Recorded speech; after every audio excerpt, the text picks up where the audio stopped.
Walang nag-aaral ng kanta na kuha agad ang tono.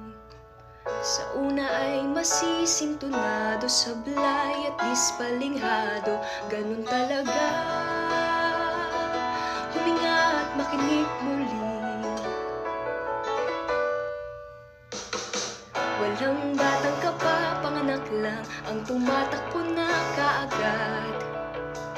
Sa una ay pagapang-gapang hanggang matutong maglakad, hanggang makatakbo.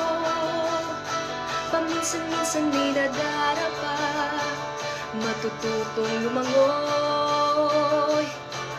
Kailangan nating lumangoy.